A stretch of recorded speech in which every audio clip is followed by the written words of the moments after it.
Hello students, आप सभी का स्वागत है मेरे चैनल मिस्ट्री ऑफ केमिस्ट्री में। और आज आइए हम लोग कुछ नया करते हैं। तो केमिस्ट्री स्टार्ट करें?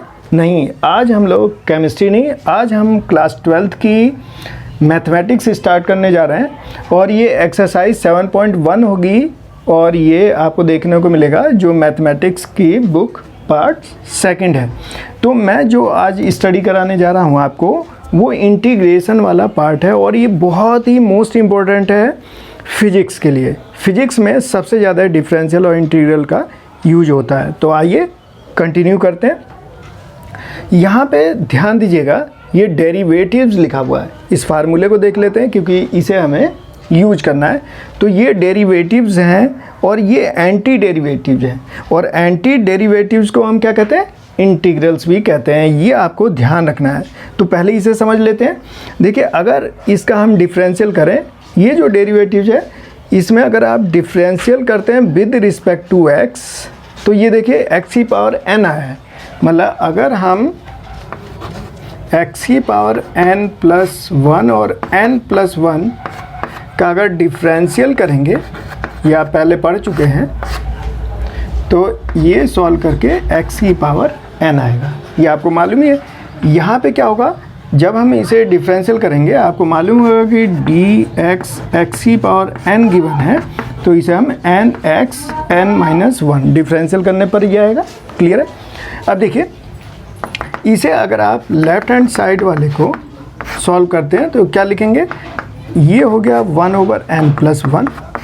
इस फार्मूले के अकॉर्डिंग अगर इसे आप सॉल्व करेंगे तो ये आएगा n प्लस 1।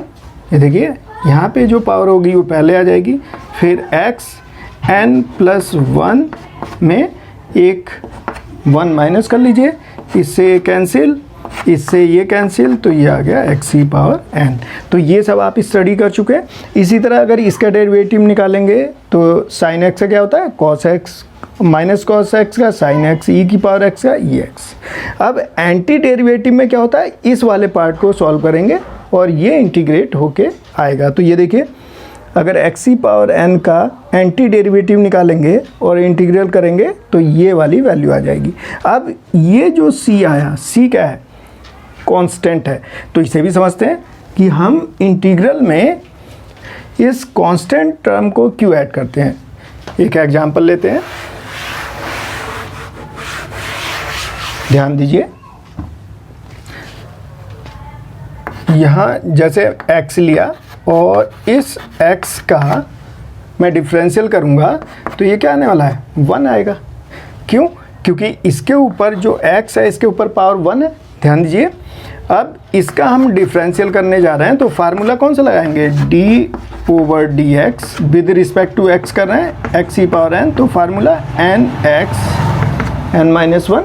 अब ये फार्मूला, इसके ऊपर पावर 1, ये x 1 माइनस ये पावर क्या है? n की वैल्यू 1 माइनस 1 x की पावर 0 और x की पावर 0 की वैल्यू 1, तो 1 इंटू 1 आ गया। बात समझ में आई?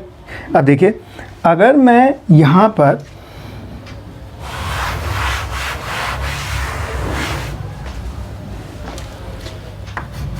दूसरा एग्जांपल d/dx x प्लस 5 ले लूँ, तो ये कांस्टेंट है और कांस्टेंट का आप जानते हैं विद रिस्पेक्ट टू x अगर डिफरेंशियल करेंगे तो वैल्यू 0 हो जाएगी। तो इसे अगर हम इसे 1 का हमने अभी देखा था डिफरेंशियल, अगर 1 का डिफरेंशियल करेंगे 1 आएगा और इसका आएगा 0, तो इसकी वैल्यू भी 1। अगर d/dx x प्लस 10 ले लूँ तो अभी भी इसकी वैल्यू 1 आएगी। तो देखिए, सबकी वैल्यू 1 आ गई। तो यहाँ पर हम कांस्टेंट क्यों जोड़ रहे हैं? क्योंकि ये वाली टर्म यहाँ पे कांस्टेंट है, ये वाली टर्म यहाँ पे कांस्टेंट है। तो हम ये पता नहीं लगा पाएंगे, अगर आपने कांस्टेंट टर्म को ऐड नहीं किया तो आप कभी पता नहीं लगा पाएंगे कि आपने x का डिफरेंशियल किया था, कि x प्लस 5 का किया था, कि x प्लस 10 का किया था। Are you getting my point? तो इस पॉइंट को आपको ध्यान रखना है। इसके कारण ही हम लोग क्या करते हैं, यहाँ पे कांस्टेंट टर्म c को ऐड कर देते हैं। तो ये बात समझ में आ गई। तो चलिए अब हम एक्सरसाइज 7.1 के क्वेश्चन देखते हैं। तो दो बातें हमें समझ में आई, एक तो डेरिवेटिव जिसका आपने डिफरेंशियल कर लिया, और ये आपका हो जाएगा एंटी डेरिवेटिव, मतलब इसका अपोजिट कर रहे हैं जिसे आप इंटीग्रल्स कहते हैं। तो ये, तो आइए क्वेश्चन के थ्रू इसे समझते हैं। तो मैं एनसीईआरटी का एक्सरसाइज 7.1 का फर्स्ट क्वेश्चन ले रहा हूँ। तो एग्जाम्पल फर्स्ट, देखिए इसमें क्या दिया है, फाइंड एन एंटी डेरिवेटिव और integral of the following functions by the method of inspection. तो पहला हो गया फर्स्ट साइन 2x, और इसका हमें क्या निकालना है, एंटी डेरिवेटिव फाइंड आउट करना है। तो देखिए बहुत ईजी है, कैसे करेंगे, पहले मैं इसका डेरिवेटिव लिख लेता हूँ, देखिएगा ध्यान से। सबसे पहले cos 2x का मैं क्या करूँ, डेरिवेटिव लिख लेता हूँ। तो d/dx निकालते हैं हम cos 2x का, तो कितना आएगा, देखिएगा ध्यान से।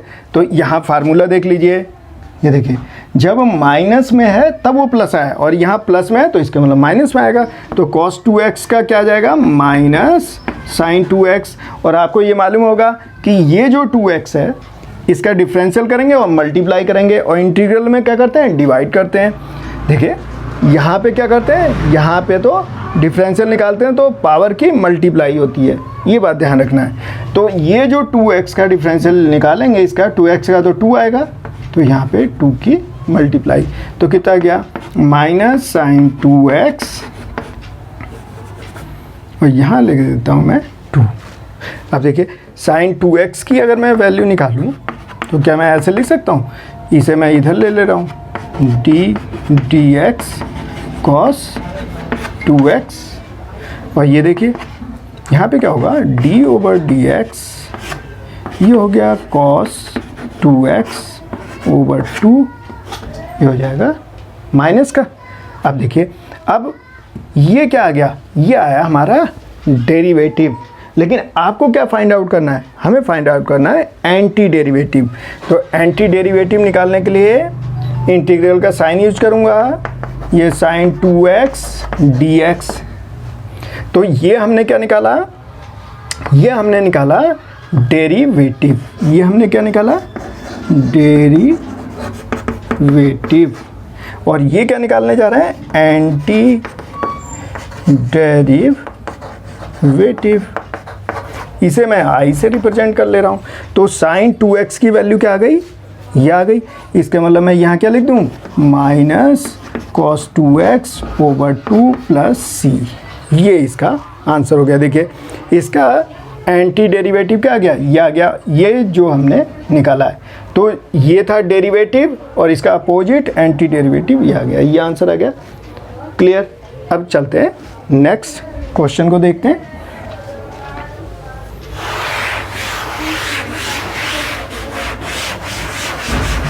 तो हमें क्या करना है, हमें सिंपली डिफरेंशियल करना है। डिफरेंशियल से जो डेरिवेटिव आ रहा है उसे आप अपोजिट लिख देंगे तो वो आ जाएगा आपका एंटी डेरिवेटिव। अब देखिए example second, cos 3x।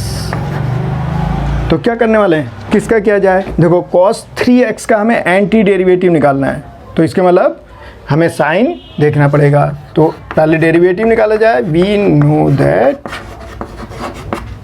Sign 3x, तो इसका हम क्या निकाल दें, इसको जब इसका डेरिवेटिव निकालेंगे तो क्या आएगा, साइन का देख लीजिए, साइन का डिफरेंशियल करेंगे, साइन का डिफरेंशियल करेंगे तो क्या आएगा, cos x, तो ये आ गया cos 3x। 3x का करेंगे तो 3 आ गया। अब cos 3x की वैल्यू निकाल लीजिए, 1/3 dx साइन 3x। और इसे मैं ऐसे भी लिख सकता हूँ, cos 3x = d/dx 1/3 sign 3x। तो ये क्या आ गया, इसका हमने क्या निकाल लिया, डेरिवेटिव। अब हमें क्या निकालना है, एंटी डेरिवेटिव। तो एंटी डेरिवेटिव आई से रिप्रेजेंट कर लेता हूँ। हमें किसका निकालना है, ये है, देखिए इसका एंटी डेरिवेटिव। तो ये लिखा मैंने cos 3x किस विद रिस्पेक्ट टू x, और इसकी वैल्यू देखिए cos 3x की ये है, तो ये लिख दे रहा हूँ मैं 1/3 sin 3x और एक कांस्टेंट टर्म जोड़ दिए, सॉल्व हो गया। चलिए नेक्स्ट क्वेश्चन को देखते हैं।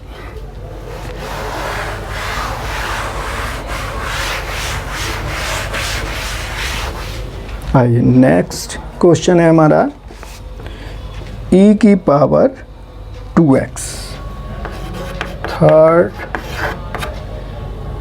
e की पावर 2x, इसका डेरिवेटिव निकालते हैं d dx e की पावर 2x, ये आएगा e की पावर 2x और इसका जो डिफरेंशियल निकालेंगे ये आ गया 2।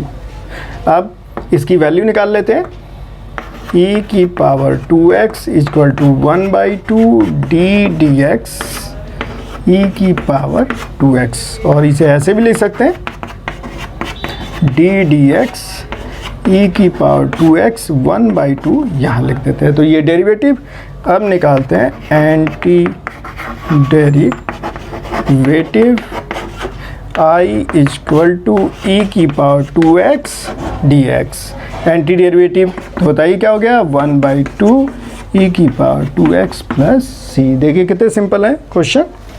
अब देखते हैं नेक्स्ट।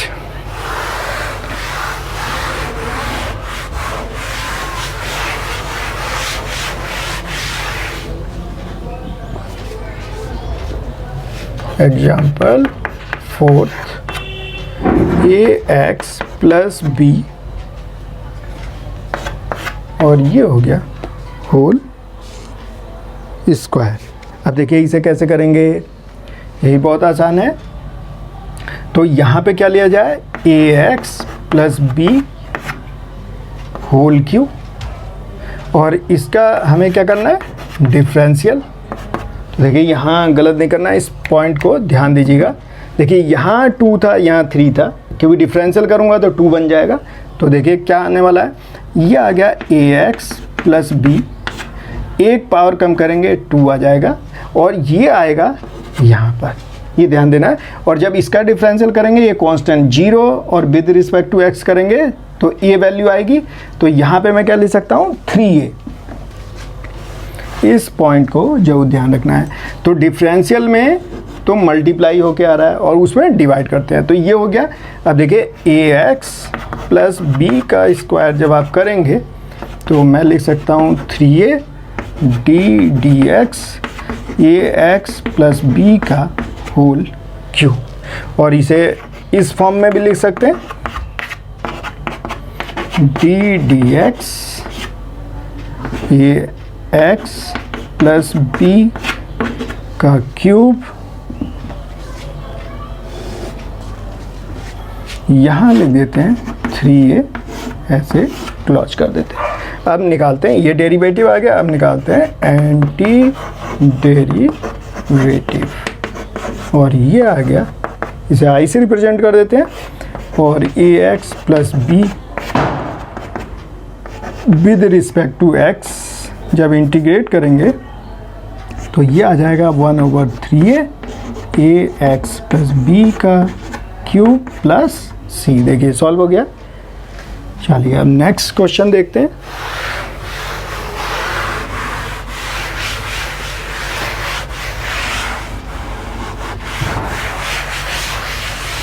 तो आसान है, इसके आपको प्रैक्टिस करना है। तो चलिए एक लास्ट क्वेश्चन और देख लेते हैं। sin 2x माइनस 4 e की पावर 3x, आसान है। देखिए कैसे करेंगे, इसे ध्यान दीजिएगा, बहुत ही अच्छा क्वेश्चन है। तो यहाँ sin 2x है, तो सबसे पहले इसके दो पार्ट कर लेता हूँ, फर्स्ट एंड सेकंड। पहले इस फर्स्ट का डेरिवेटिव निकालते हैं, फिर सेकंड का, फिर बाद में एंटी डेरिवेटिव। तो फर्स्ट को कैलकुलेट करते हैं, तो cos 2x d/dx। अब देखिए ध्यान दीजिएगा, cos का यहाँ माइनस में है और यहाँ प्लस में है, तो इसका मतलब ये माइनस में, तो ये आ गया माइनस sin 2x। समझ में आ गया क्यों हुआ ऐसा, और 2x का करेंगे तो 2 आ जाएगा, तो -2 sin 2x, ये ध्यान रखना है आपको। अब आ जाइए इसे देखते हैं। सेकंड पार्ट को, और इसे इस फॉर्म में लिख लें, डेरिवेटिव फॉर्म में कर देते हैं। तो sin 2x की वैल्यू कितनी आ जाएगी, देखिए ज़रा, sin 2x equal to -1/2 d/dx cos 2x, और इसे हम लिख सकते हैं d/dx cos 2x/2, ये हो जाएगा माइनस में, तो ये इसका डेरिवेटिव आ गया। अब इसका निकालते हैं, यह है 4e3x, ये आएगा d/dx 4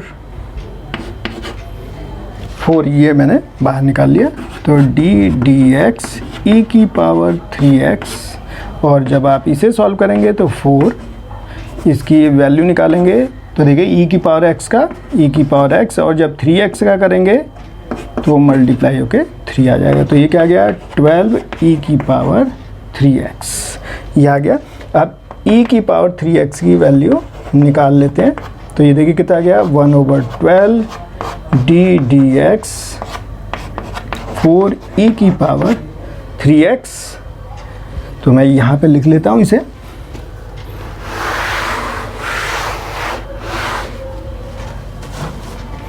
देखिए ये तो ये आ गया, ये ध्यान रखना है आपको, और ये मैं यहीं लिख देता हूँ d/dx, ये आ गया 4/12 e⁻3x। अब यहाँ पर एंटी डेरिवेटिव लिख देते हैं, एंटी डेरिवेटिव I से रिप्रेजेंट कर लेता हूँ, sin 2x, दोनों को सेपरेट कर लेते हैं, dx माइनस 4 e⁻3x dx, यहाँ 4 लिख लेता हूँ, ये हो गया। अब देखिए sin 2x का हमने कितना निकाला था, ये निकाला था माइनस cos 2x/2 माइनस, अब 4e⁻3x, तो हमारी वैल्यू देखिए e⁻3x, तो इसके मतलब यहाँ पे क्या करें, 4 को बाहर लिख लेते हैं, कांस्टेंट e⁻3x की वैल्यू देखिए ये आ गई 4/12 e⁻3x प्लस c, सॉल्व कर दीजिए, आंसर आ गया। देखिए ध्यान दीजिए, और ये 4 से कैंसिल हो गया, तो आंसर क्या आ गया minus cos 2x/2 minus 4/3 e⁻3x plus c, ये इसका आंसर हो गया। तो इस तरह से आपको प्रैक्टिस करना है।